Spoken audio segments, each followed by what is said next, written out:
Hello, my name's Bobbie Farsides, and I have to start by saying I'm afraid I'm the stand-in act. My colleague Sue Eckstein was originally going to be with you today, but unfortunately she had surgery yesterday and is still in hospital. She asked me to say how much she regrets not being able to be here. Happily, I can talk about the project that she was going to talk about because we did it together, but what I can't give you, I'm afraid, is the artist's perspective, because Sue was very much the artist, the playwright in this piece of work, and I know if she were here, you'd get a better perspective on that side of things. But let me tell you the story of this piece of work that we did together that ended up being called the Tuesday group. There you go, my first mistake. It was originally the Wednesday group, and I will explain to you why we had to change the name. Some years ago, I'm a sort of straightforward academic, and I applied for some money from the European Commission and was lucky enough to get it to do a project looking at ethics and communication in European palliative care. This was the grandiose title. And it was a group of collaborators from across Europe that actually divided rather neatly into sort of north and south. There were some Brits and some people from the Netherlands, and there were a wonderful set of people from Spain and Italy. And very soon into the project, we realised that without being stereotypical or being too crude about it, there were very fundamental differences between us in terms of the way we thought about communicating, both at a professional level but also at a personal level around issues of death and dying.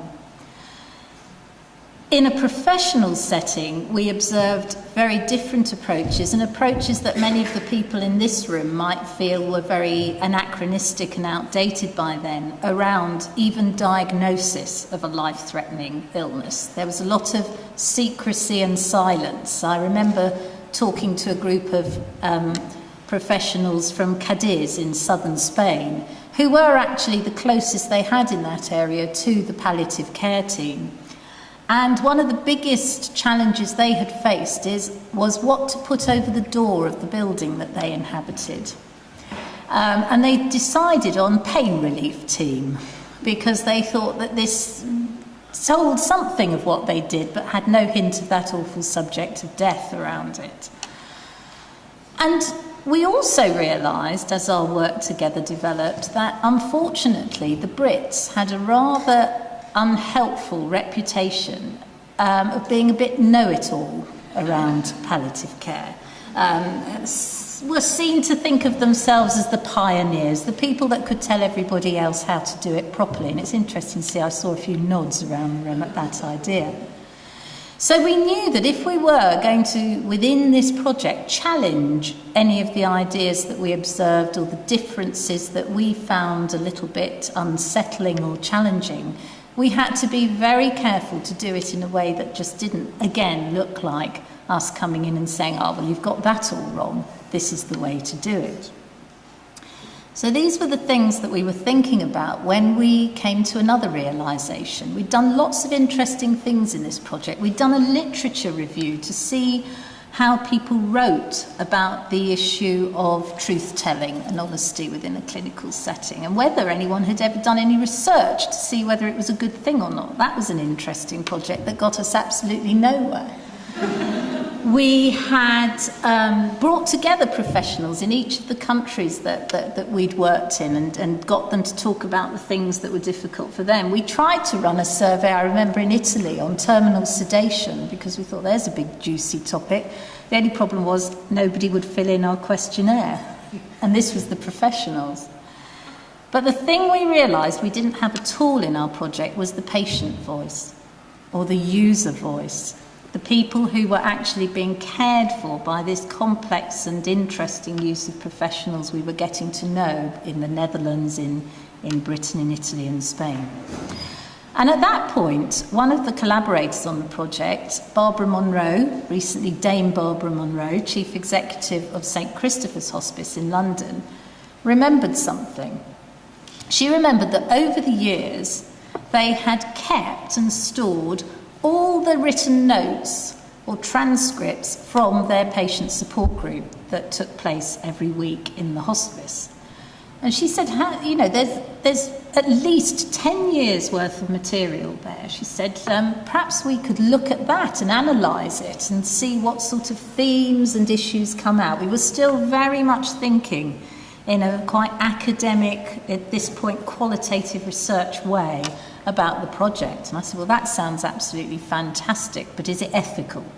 Has anybody ever said that we could look back at things in this way? Or are those, in a sense, a record of private meetings that just happened in a public space? So we had to investigate that issue, and we actually found, fortunately for us, that St. Christopher's had anticipated the possibility of these materials being useful, and there was something that, at least for our personal purposes, sounded like an adequate basis for consent.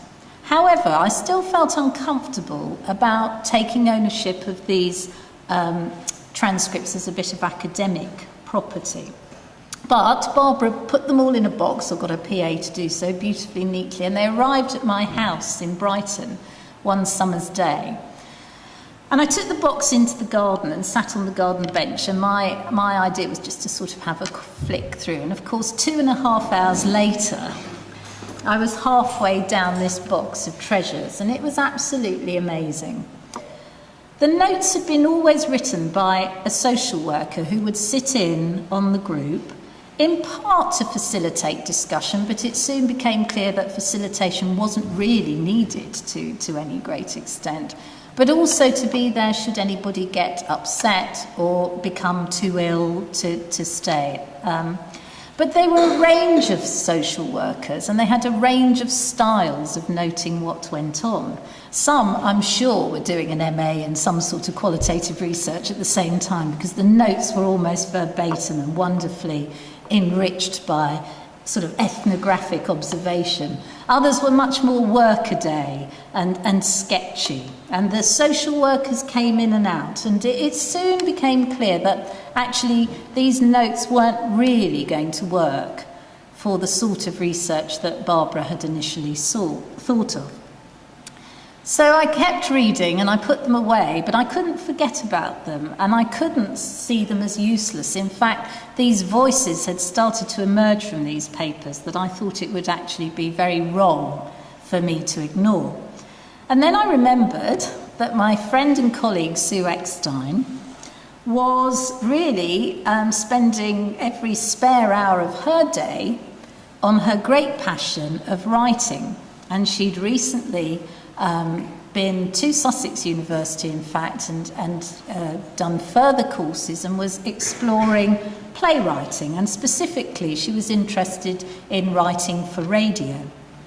So I said to Barbara, look, this might be a mad idea, but could we possibly use this material in some way and work with Sue and get a play out of it? A play that says all the things that we'd really like to say about the value of openness, the value of allowing people to know and understand that they are dying, and to give people the opportunity to recognise that and incorporate that into the rest of their living, which is something we had wanted to try and talk to our colleagues about but failed. Could we have a go at this? And Barbara said, well, I'm going to try it out on my social work colleagues, but yes, possibly we can. She came back and said she could. I then went to Sue, and Sue still tells the story of what happened next, because I said, could you do this? And she said, yes, I think I could. She said, and I said, and how long do you think it would take? She said, probably about 2 weeks. Well, a year later, the project was going well. Because Sue, like me, sat and she read the transcripts, and she's got a very particular way of working. She quite often works from sort of real resources, but she doesn't like to rely on them too heavily. What she likes to do is she likes to read them again, immerse herself in them, and I'd be interested to know if you feel the same way, and then steps away and starts to think, What are the themes? What are the issues that have come out of what I've seen? What do I hear people saying? How do I hear people talking? I don't want to quote any one person, but I need to capture what goes on in these patient support groups. And at the same time as she was thinking this, fortuitously, Professor Irene Higginson, whose name might be familiar to some of you, who was also a member of our research team, gave her inaugural lecture. And in that, she put to the audience the idea that wasn't it a shame that whilst we paid so much attention to the idea of birth plans and we'd all come together in our nice NCT groups and plan endlessly about how birth was going to happen, we don't do the same about death. Well, privately, I thought, Irene, if you'd ever written a birth plan, you'd know that this is a perilous thing to suggest. It's certainly the biggest bit of fiction I ever got to read, even if I didn't intend it as such. But Irene was also exploring this idea of not just bringing people already within the hospice environment together to talk, but, as Andreas said at the beginning of the day, bringing others together to talk about these possibilities. So we then had another reason to think, how can we get this message out that actually there is a benefit in talking about death and dying?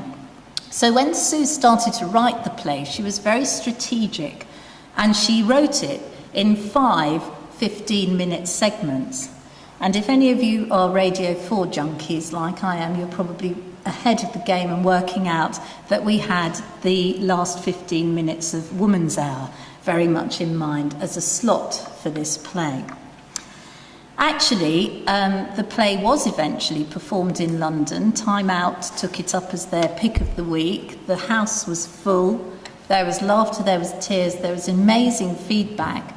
But when a radio producer that Sue had worked with previously took it to the BBC and proposed it in their commissioning round, he was told they'd already done Cancer. So that was the end of that for the time being.